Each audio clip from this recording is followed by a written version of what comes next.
Welcome to Rainbow Dust and Brain Farts, the Neurodivergent Diaries. We're Gareth and Mark. We talk about the messy stuff, the funny stuff, and everything in between. No experts, no fixing, no pretending we've got it all figured out. Expect a wide variety of conversations, unexpected tangents, questionable life insights, and the occasional brain fart. So if your brain is a little spicy too, you're in the right place. And let's see where today's brain fart takes us. Rainbow dust and brain farts, the Neurodivergent Diaries. I can't believe it's been a week since I spoke to you last. Welcome to another episode of Rainbow Farts. You gotta leave that in, Charlie. Rainbow Farts and Rain Dust. Rainbow Dust and Brain Farts. How are you, Mark? I've been in a funny headspace, but that's always the case. I could say that every time you answer that question. But I've been got a big event coming up, and I've been displaying some putting off behaviours.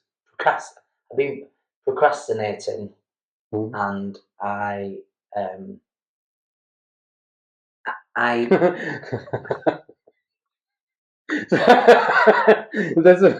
This is like a little rainbow fart. Have you ever heard the saying procrastination is like masturbation? The only person you're fucking is yourself.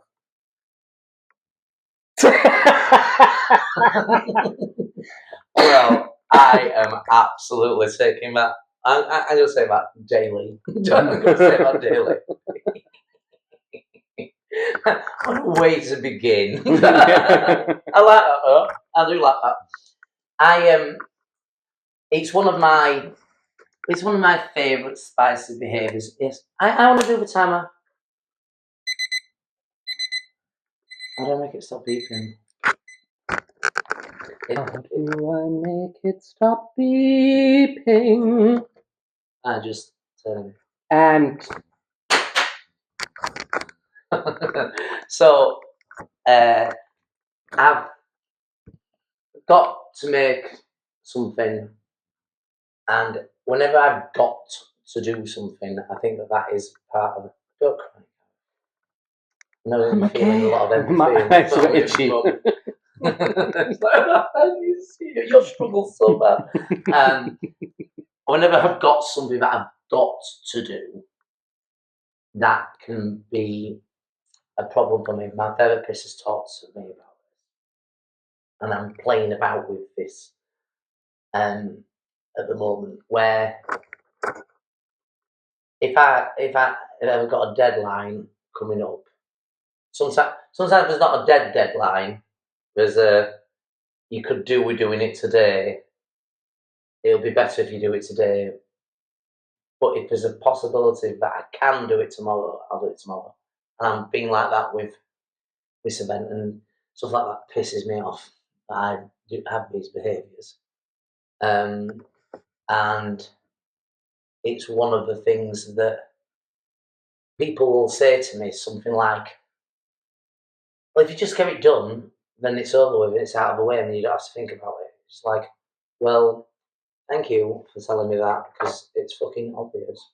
But it doesn't mean that... Tell me something I don't know, darling. Because one of the little arguments in my head will have already told me that, but it still doesn't make me do it. And I put a lot of pressure on myself. And if I put pressure on myself, it will make these behaviours worse. What was interesting with this is I was doing my head in about making this. I've got to make a video for a presentation for an event, and it's using editing skills, and I've got zero patience with that. There's no dopamine in that task for me. So I know it's got to be done, and it's important, and it matters. But every time I sit down to do it, I'm like, I'll distract myself and want to do something else. So I reached a point where I'd really done my head in with it yesterday. So like, right, just leave it for today. I'm going to make plans. And what was interesting is once I made the plans, I then, and I didn't have to do it, I'd given myself permission, but I didn't have to do it. I then had 15, 20 minutes where the person I was meeting wasn't ready yet. It was the message to say, I'm just getting in the shower, I'm ready. And I sat there, I just picked up the phone and did a big chunk of it. And I'm like, it's how to create that moment. So how to fox my brain. Fox? Outfox. Is it outfox or is it just fox? I don't know why a fox is involved. How to outsmart my brain. We'll leave the fox whether it should be there or not. We don't know. We don't know about the fox. Stop talking about the fox. Right? So it's how to recreate that. I feel like there was a lesson in it. So it's almost like how to make an imaginary deadline a deadline, if that makes sense. Yeah. Sometimes, we have like the hard deadline, which is when it has to be done by. Yeah. And I think that I'm very much the same. It's like when I have a big event or when something's going on, I can very much leave it right until the last minute, where I have to meet the deadline. But when I try and create these imaginary hard deadlines, it's really, really easy to push them. And I think, like when I work through this, and when I work through this with my therapist, she says to me, like, you thrive on stress. Yes, so do I. Yeah. So when you thrive on stress, if we take me out of my body, I'm thriving on adrenaline. Yes. So I need to create a lot of adrenaline in order to push me into motion. Yeah. And sometimes the only way that I can create a large amount of adrenaline is to leave things to the last minute. Yeah. Because I've got more and more tolerant to adrenaline. Yeah. So when I create an imaginary deadline, even though it gives me a little bit of adrenaline, it creates me more stress than anything else. Yeah. So then when I have this huge boost of adrenaline and I have to do it, when I come out the other side, there's such an almost huge sense of relief that I get this huge boost of dopamine or oxytocin or whatever it is. And that's what I become addicted to. And I've seen for me that Agreed. there definitely is a big pattern. I had a big event a few weeks ago, and I left everything to the last minute. Or it's not that I left everything to the last minute. I kept adding more and more stuff to my list of things to do until there was so much stress that I had to get everything done. And then it was just and then I beat myself up. It's like, well, why do I always have to do it? Well, I don't know. To be perfectly honest, I don't know. But I know it's that there is isn't an it? element of that addiction to adrenaline. Yeah, I agreed. I something that I might be able to draw on is I would do that a lot with shows and events where I'd leave things to the last minute as far as like depending what outfits I was going to take or what I was going to wear and things. Or packing for a show. Not when I'm doing my routine shows where I work all the time, but if I'm doing an out of town one or whatever. And I was doing it so often where I was making myself almost sick with stress to get that energy to do the shows that I then the pattern became very clear, and I don't feel like I do that as often with that part of the preparation, because what I've started doing is trying to do some things early, almost like almost like make a game of it, a little bit like I can't not articulating what I'm trying to say here. I'm just like I've definitely gone for like, wouldn't it be funny if you could like actually just get there early and get it? And I've done that a few times, like with the Save My Life event, which is what I'm doing, a charity event.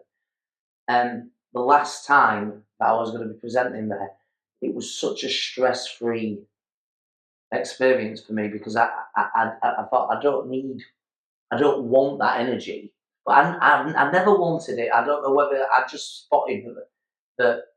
Do you think that there is an element of it is almost like a self-fulfilling definition? That, oh, Gareth always leaves things to the last minute, Yeah. or Gareth always puts himself under a lot of pressure. Mm. Then, when I don't leave things to the last minute, or I don't put myself under a lot of pressure, I, Gareth, feel like I'm doing something wrong because that's not how I normally do it. Yeah. I think what I'm grasping at, trying to explain is that I liked the sort of the game of doing something a different way. So that made it like, that's where I had some success in it. Like, I've been somebody else this time. And almost like playing a different role. That's interesting. Maybe I could have, where this has been more sort of classic Mark. Classic, that's an interesting word to have used. Like, oh, I do get a lot of, oh, what are you like? From other people, oh, and it's, Gareth's always so hard on himself. yeah. And it's just like, really, this was a task that I didn't have to do, but I volunteered to do, that I know I can do, but I've then made it with, I made it with this old pattern, and because that it's not my usual area of work. I'm not normally someone who you don't think of me as someone to get a task like that done. So maybe that's why I've found like the expectation that, oh, I don't, maybe I don't want to do it, or maybe um I needed to make it harder so that it fit with the sort of like, I've been building the pressure now of, I know that there's questions going to be asked. I'm expecting there's going to be a message like, "Why haven't you done this video yet?" And then I've created that fear. I don't want that situation. I've created a whole thing, and I don't know. It's interesting trying to process why I've done that to myself because there was no reason to do that to myself. But when I've talked about it with this other example, maybe I just accept, well, you're going to do this again with another circumstance because there's other times that you've done it.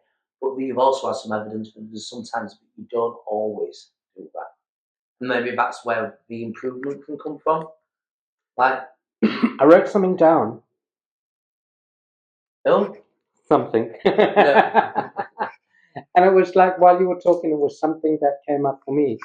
And I kind of like asked myself, well, do I deserve for things to be easy? And it's like, well, of course I think I do.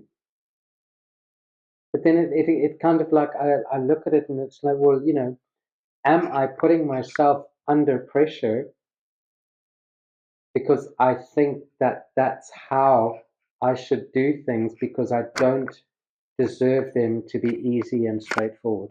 very interesting. That so There'll be a lot of pauses this one because it's a processor. yeah, because you've asked yourself that question. What do you think the answer is? Do you think that there is an element of truth in that? Do you? feel like you don't. Oh, I'm nodding in case you're listening. You feel like you don't deserve things to go. Yeah, Wonder it's if a really that's what it interesting is. thing. It's like I always. It's an identity thing, isn't it? It's an identity thing, but like it's just like God forbid that you could be seen to be completely in control of the situation, relaxed and poised, and just there's always got to be that element. I find that a of lot. I find panic. that a lot, especially when I'm cooking. Yeah, Like I'll be in the kitchen and I put myself under a lot of pressure. Oh, I just had a moment. I put myself under a lot of pressure, and then the food comes out, and people were like, "Oh, wow, that looks amazing. How did you do that?" And it's like, "Well, I don't know, or whatever it is." But I think what happens, this is my process, and just what's gone on with me, is when I put myself under a lot of pressure, I have no option but to shut the fuck up and trust myself to get it done. And when I shut up and trust myself to get it done, then things happen. right. But in order for me to shut that critical try this, try that, I have to put myself under a lot of pressure. Because when I'm under a lot of pressure, all I can focus on is the meal. That's what I've done with this, isn't it? I was like, yeah, my God, that was a big one for me. Yeah, Woo! because I've just realised that that's Wow. the same thing. Because I doubted that I could do this. The only way that I know that I'll definitely do it is by last minute pressure. Because But I'd always doubted like, it's like what you were saying about yesterday when you were waiting for Ian to shower. yeah, You were ready. You had nothing else really to do. You didn't have to think about anything except that. And you were in the moment and you were just thinking of that and you got stuff done. yeah. Wow. I think we've just broken the something. Yeah. And the whole world needs to hear this. We just changed the world just then. Oh my God. Thank goodness we That recorded it.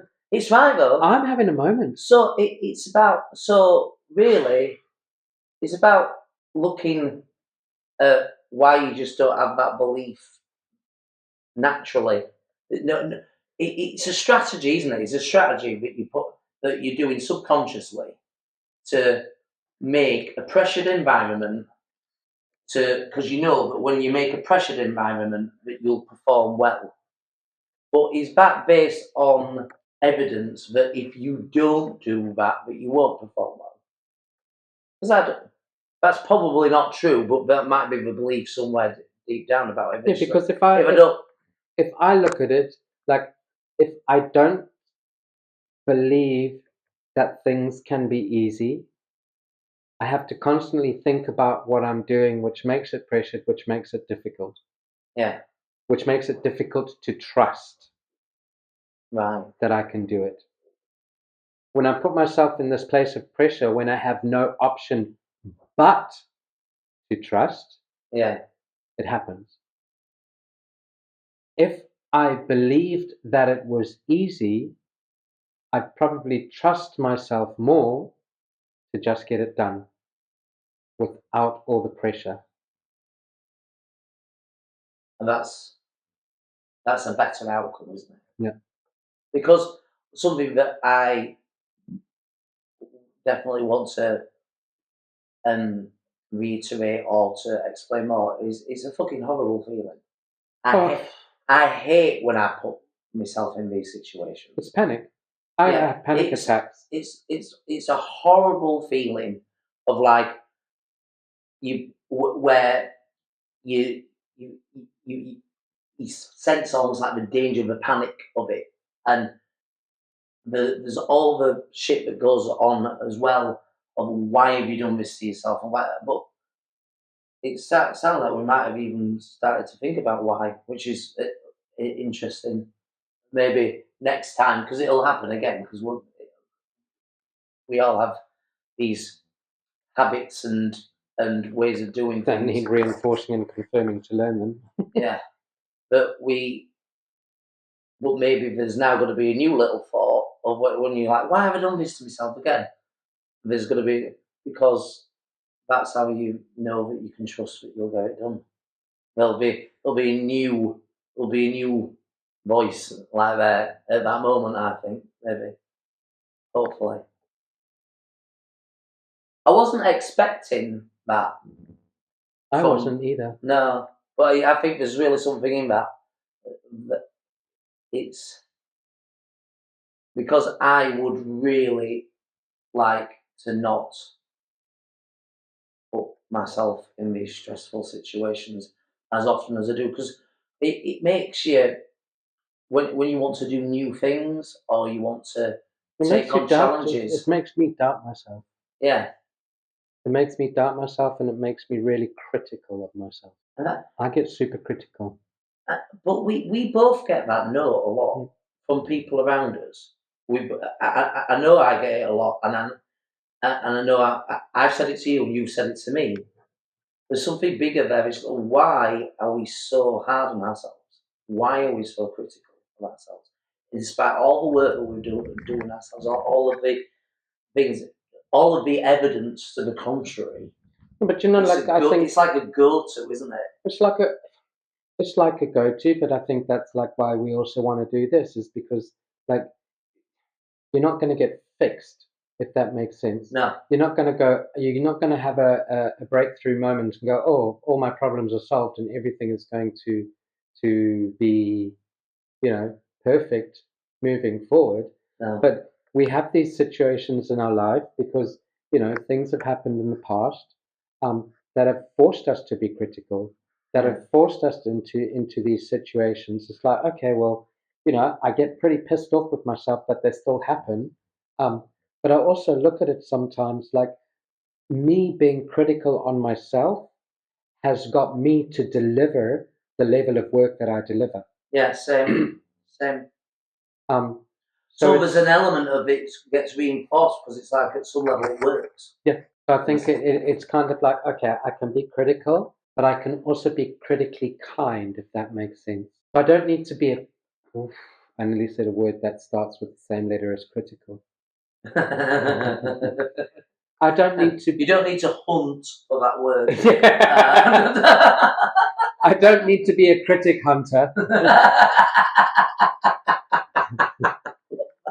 Because sometimes I can be so super critical to the point of pushing myself into a corner and putting this huge amount of pressure on myself. Yeah. That it has an adverse effect. Yes, I get the job done, and yes, I get the job done well. But what would happen That's if such an emotional cost, though. Yeah. What would happen if I started to just trust myself more? Okay, you can still be a critic. I can't get rid of that voice. It's always going to be a part of me. But I don't have to listen to it all the time. I'm trying to think of other. I've got something stuck in my teeth, and I decided that was a moment to get rid of it, so just leaving it there. I wonder, maybe just capturing those moments and I think being aware of them. Yeah, and that's what I think. That's what we do in therapy. That's what we're doing now. Carry on. But we get all. Oh, have you just had another like? I just had an image. Okay. You don't have to get on every roller coaster at the theme park. No, you don't. You don't have to always engage. You don't always have to let. Yeah. You don't always have to let it take you somewhere. Yeah. You can just watch the roller coaster go past. Yeah, I actually used a similar analogy about like one of the behaviours before. This is what I think it's often like when you're neurodivergent. It's like somebody gets hold of the steering wheel and takes you somewhere, or someone drives you somewhere. And I don't want to do it like that. It's about putting not your higher self. The what's the other word for the higher self? Like there's different theories about your brain, about like the chimp brain and the human, or the adult and the child. Sometimes it feels like your behaviours or your you or the parts of your brain that maybe don't serve you as well take over. And I think that this is an example with this. This is almost like an automated system that has actually been reinforced by how much it works. And You see, the thing is, as well, is like putting yourself under pressure. We have a track record of putting ourselves under pressure and achieving the things. So then there can be kind of like a miswiring to, okay, in order to achieve things, I need to put myself under pressure. or we need to really mark and notice the times where we've achieved things and we didn't have to do that. Yeah. Because there must be examples of where you've not. Is there any examples where you've not had to do that? I don't think I've got many, in fairness. I suppose once things become routine, I mean, like, say with the cooking, there'll be sometimes where you rely on the fact that you know you've got this. Do you think? There are certain things like, you know, I've been cooking for a long time now. And whenever we do a retreat, every Friday night, we have the fancy meal, which is kind of like the farewell dinner. And it's a three-course meal, and it has three starters and a main course and a dessert. And ever since we've started, and this is through choice of my own, ever since we've started, I've never ever prepared the same meal on Friday night because I believe that when people come to the retreat, it's their experience, they get to deserve their own special meal. Yes, there will be kind of like little elements, but because I've never made that meal before, I put a lot of pressure on myself, and it always turns out, if that makes sense. Um, but I think that it goes back to what I was saying earlier on. When I put myself under pressure, I have to trust that things will turn out, and then I just be in the moment. Right. So for me, my big insight into this is kind of like, okay, if I have an idea, I'm having that idea for a reason. Or if someone requests something of me, they're requesting something of me for a reason. I need to trust that I can do it and then just go with the flow.